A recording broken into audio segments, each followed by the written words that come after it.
Coming up on Fulton Today, a warning from law enforcement about a scam targeting Fulton's jury pool, and paying tribute to America's heroes on this Veterans Day week.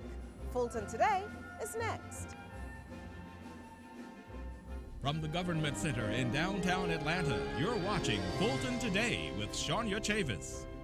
Welcome to Fulton Today, everybody. I'm Shania Chavis. There is a new twist in a scam we've reported that targets potential Fulton County jurors. Now, the perpetrators are trying to get personal information for criminal purposes.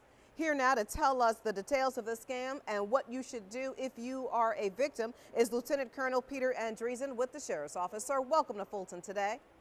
Hey, Sonia. Good to see you again. All right, first things first, tell everybody how this particular jury duty scam works. The way the scam works is people have been receiving phone calls from subjects that have some of their personal information. They'll know their names and their spouse's names, and typically they'll tell them that their spouse has missed jury duty. And in order to rectify the situation, they'll need to pay a fine to keep from there being a warrant taken out for their arrest. And they usually know enough of their personal information. It's very generic usually, not necessarily specific, but enough to make the victim feel at ease. And they'll even provide the victim with a way to pay the fine in lieu of coming to court. And that'll be on a prepaid debit card. And are the scam artists targeting certain victims, or are they random? We're not quite sure on that. Most of the victims so far have lived in the northern end of the county, and the information that they're getting on the victims is open source information that could be possibly from the internet, the phone book with a name, address, and phone number. So they might be targeting specific people in certain neighborhoods. We have had some neighborhoods with more than a couple of victims. So far, we've had over 30 victims call into us, so there could quite possibly be more than that. Okay, so explain exactly what the jury duty process is. The process would be that the person would receive a mailer from the court and return it directly to the court. And in lieu of not responding, they would probably be served by a deputy at their house in full uniform, such as I'm wearing today. And if someone suspects that maybe they've been a victim of this? First and foremost, make sure they don't give out any personal information. At no time would anybody from the Sheriff's Office call and ask for a date of birth, Social Security, or to ask to send money on some kind of prepaid card. They should first get as much information as they can from the person with the name of who's calling and refuse to give any of their own information. And then try to get a phone number, a callback number, if the person will give them one. If not, hopefully it's on their home phone or some other way that they can receive the number that was called to them.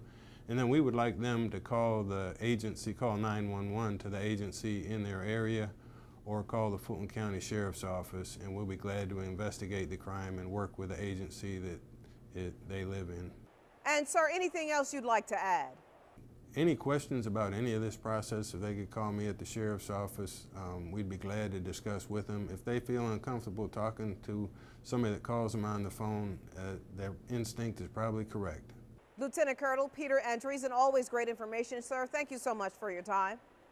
Thanks again for having me. If you receive a telephone call requesting payment for failing to show up for jury duty, do not give out personal information and call Fulton County Jury Services immediately. That number, 404-612-4600. Some homeowner associations in some South Fulton subdivisions go to boot camp. It's all a part of a campaign to strengthen their neighborhoods. Some homeowners associations have been hit with a growing number of civil lawsuits, thefts, and violence. So the South Fulton HOA Alliance organization is hosting a boot camp on the fundamentals of homeowners association management. The South Fulton HOA Bootcamp will cover issues such as how to manage finances in homeowners associations, how to deal with covenants and code violations. It will also address how to use people's talents and teach them how to serve on a board. Spearheaded by the United Way, attorneys, business leaders, code enforcement, police, and representatives from the county's Department of Community Development and Housing Authority, are all going to take part in the presentations. Vendors such as landscapers and HOA management teams will also be on hand to offer advice. Homeowners associations increase the values of your home because it shows that someone cares and someone is on duty at that community. So issues such as cars, how things are handled in that community, it shows a level of consciousness in that community. There are over 200 subdivisions in South Fulton. The HOA Bootcamp will be this weekend at the South Fulton Service Center on Stonewall Tell Road. For more details, visit southfultonhoaalliance.org.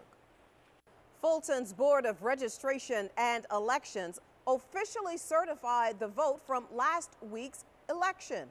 Now the election officials are trying to take a look at what they did right and what they could have done better. FGTV's Priscilla Ortega is back on the elections beat with this story. Shania, Registration and Elections Director Richard Barron said he was very pleased with how the election day went. There were only minor issues, but those were quickly addressed. But as with any election, there is always some things that could be improved. Overall, I'm happy with the way the election went. Fulton County saw a 47% voter turnout overall. As far as early voting, that turnout doubled compared to the last gubernatorial election, in part because of adding Sunday voting. Weekend voting, the turnout was great on both Sundays. The turnout on Sundays exceeded the Saturday turnout, and we had fewer hours on Sunday, so I'm really happy with that. And I would say to have 19 days of voting without issue was our best achievement. Another change made over the last year included the new Elections Command Center, where poll workers could call with any issues and help would immediately be sent. I think we need to look at a few opportunities for improvement. We're trying to improve our operations one step at a time and in anticipation of November of 2016. So I think that going forward from today, I have a pretty good idea of what we need to do, what we need to look at. This election process was also closely monitored by foreign journalists from 18 different countries. They each applied to be part of the tour with the Foreign Press Office so they could see how the election process here differs from where they live. Very, very happy to be part of that journey. You know, it's very interesting to see the elections, and it's very interesting to see the different perspectives from people from all over the world. And I'm also impressed that there are no problems here at the polling sites, where usually in my country there's a lot of things going on. There are no state or local runoffs for the county, so there will not be an election in December. But any changes the Registration and Elections Department makes will be implemented during municipal elections in November of 2015. Reporting for FGTV, I'm Priscilla Ortega. Thank you, Priscilla. Each year, millions of Americans pause to honor military personnel for their service to our country, and it's become a tradition at county senior centers.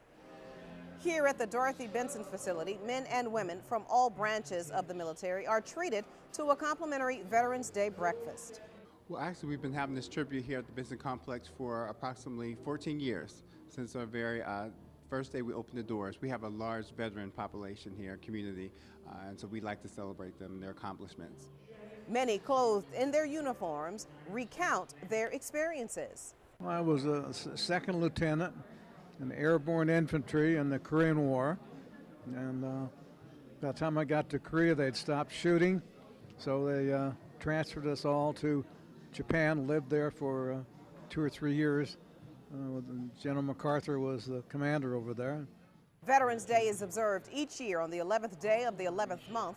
The federal holiday, originally called Armistice Day, was initially started to mark the end of World War I.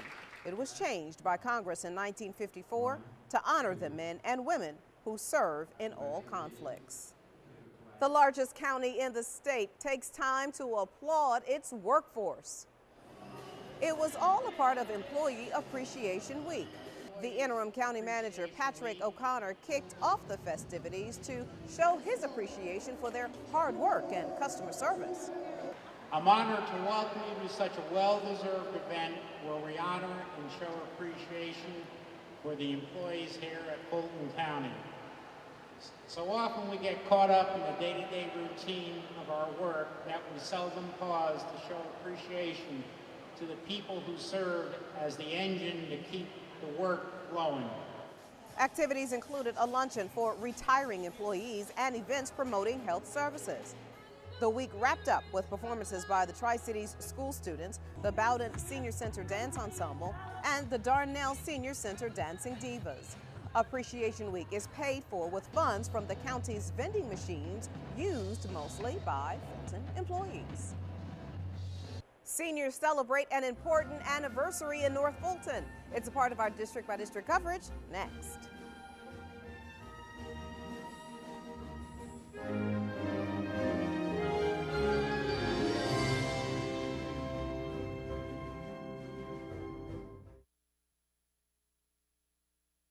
You're watching Fulton Today. North Fulton seniors celebrate a milestone anniversary of a Fulton venue, and a county commissioner shares breakfast with an outgoing U.S. senator. Here's this week's district by district coverage.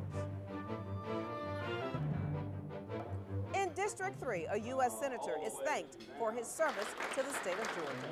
The Honorable Saxby Chambliss was the keynote speaker during the Eggs and Enterprise Breakfast hosted by the Greater North Fulton Chamber of Commerce and the Council for Quality Growth. Commissioner Liz Hausman and other community leaders were present to show their appreciation for his time in the nation's capital. He serves on the Senate Intelligence Committee. I'm sure that we'll hear some very timely information, but it's really our opportunity to thank him for all he's done for our state. I'll be coming back to Georgia, obviously. This is home, and this is where my grandchildren are, so that's where we're going to be spending most of our time. Don't know yet just exactly where we're going to land, but most likely here in the metro area. The Honorable Saxby Chambliss is wrapping up his final weeks as a U.S. Senator from Georgia. In District 4, seniors at the Dorothy C. Benson Senior Multipurpose Facility celebrate the 15th anniversary of the center. The event, dubbed the Evening in Paris, allowed participants to take a trip overseas without ever leaving the facility. The event was hosted by the Friends of Benson Incorporated. It really, really, really makes a difference in the lives of the individuals. When I came here, for example, I was learning to walk again from chronic illness, and I needed to be able to exercise without being on the floor. Of course, I'm excited about it. It's hard for me to believe that it's already been 15 years. But then another way, when I think about it, it seems like it ought to be a lot longer than that because we have done so much since we have been here, and it has helped the seniors in this area so much. The Benson facility is named after longtime senior advocate Dorothy Benson. Ms. Benson continues to support senior programs in the county. In District 5, it's the annual Salute to Veterans at the Harriet G. Darnell Senior Multipurpose Facility. The senior participants pay tribute to former and current members of the nation's armed forces. The annual breakfast and program honors the veterans, most of whom are members of the Darnell facility. Well, it's just a blessing to be able to live this long. I'm 95 years old, and I never thought I would be here this long, but I was in the Marine Corps back in 1941. We want to say thank you to all of the veterans, not only of District 5, but all of the veterans of Fulton County for your service, for your faithfulness, and not only what you did on yesterday, but what you're doing today to make freedom and justice a reality in this community. According to some of the veterans, the annual breakfast and program is one of the highlights of the year for them at the Darnell facility. District 6 Commissioner Joan Garner pulls together some of the county's top health and medical professionals for a community health dialogue. The commissioner hosted the forum at the Loudermilk Building in downtown Atlanta, where the experts discussed strategies to improve overall health in the region. The main goal is really for people to act. We have a lot of information. We're trying to digest that information, but we want to do something with that information to continue to build on what we've already done. Because I want us to be in the top 10 percentile of health. Fulton's Director of Health and Wellness, professionals from Grady, and many other health experts served on the panels. We'll have a full report later in the show. And finally, in District 7, Fulton County staff made themselves available to South Fulton residents to hear their thoughts on the 2015 budget. A few residents from the Serenbe community wanted to thank the county for its financial contributions to the Serenbe Playhouse. You would not have that opportunity without the grant that we were able to receive. So I think for me that has been such an amazing part of the experience, meeting with these children, being able to teach these children and get them excited about the arts. We've seen an increase each year as our budget has increased. We've seen more funding come from Fulton County arts and culture, but you know, I think that Fulton County is in a kind of a dangerous area because you have theaters like Georgia Shakespeare closing their doors, Theater of the Stars closing their doors. So the funding becomes more and more important for not only new organizations, but thriving organizations as well. So it's always pleasant to have people out to talk to us about roads, to talk to us about parks and recreation, to talk to us about any of the amenities or any of the services that we give. It helps us to make a very good decision as we matriculate through this whole process called the budget. The commissioner did hear a number of budget recommendations and requests from residents during his first hearing. Residents will be able to give their final comments on the budget during the Board of Commissioners meeting in January.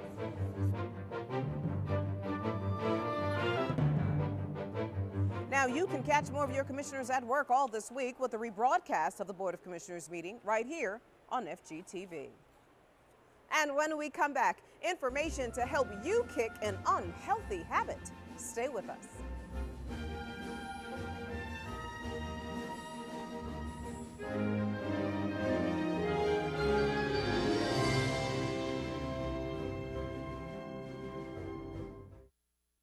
You're watching Fulton Today. Community stakeholders and medical professionals joined forces with the county to improve overall health. Now, as we mentioned earlier in the show, the idea is to create realistic strategies to promote better health outcomes. FGTV's Lynn Vaughn has the story. Fulton is the most populous county in Georgia, and that means there's a higher number of people in the county with health issues. So elected leaders and health professionals gathered at the Loudermilk Center in downtown Atlanta to see how they can better work together. Fulton County is hoping is that this is a call to action. There are a lot of folks that are doing great work, but doing work in their silos. And so this is about bringing folks together. It's a call to action to collaborate. The group discussed how Fulton County can help residents overcome health disparities, like living in poor neighborhoods or lack of education. Well, certainly it's critical to address the social determinants of health. You know, typically we think about taking your medications and going to the doctor, but it's much broader than that. It's about where you live, work, and play. The health of Fulton residents is improving, though.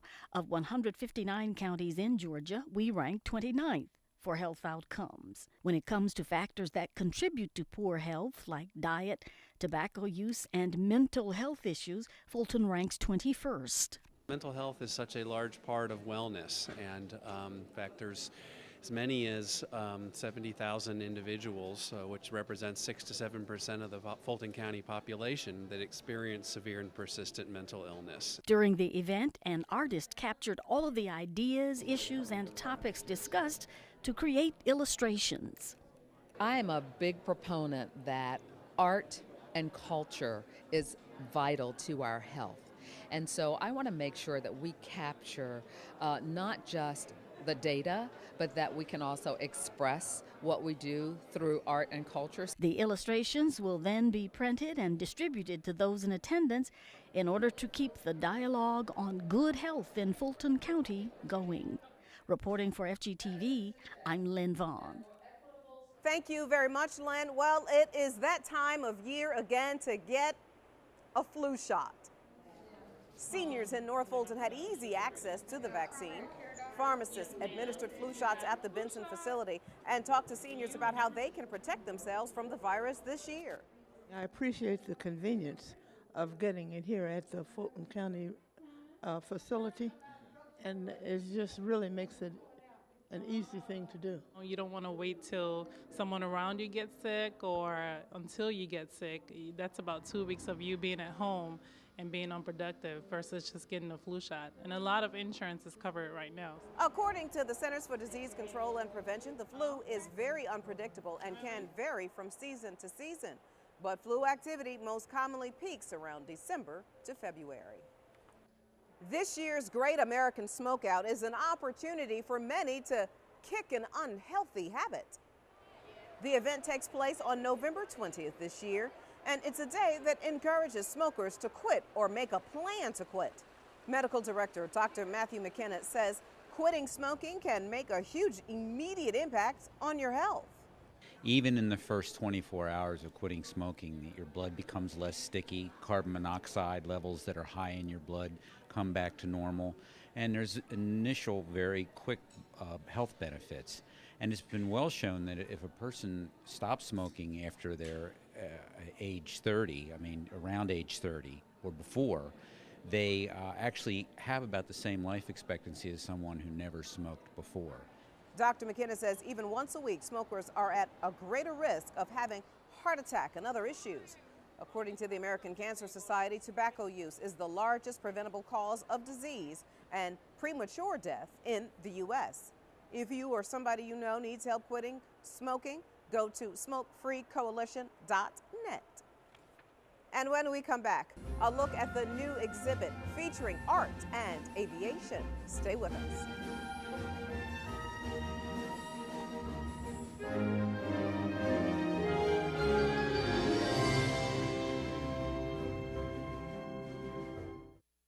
You're watching Fulton Today.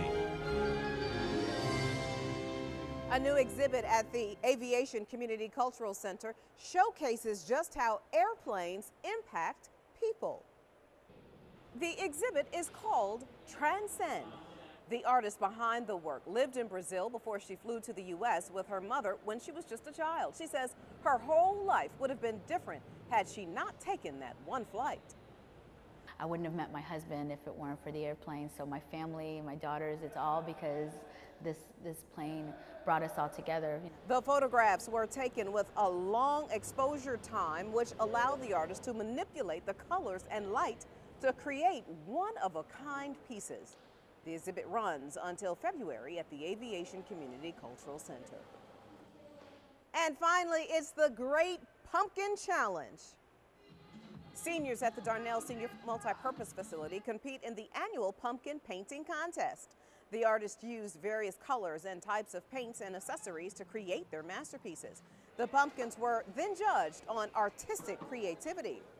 It's really a lot of fun, and we all love each other, and the competition is wonderful and great, and we're serious with it.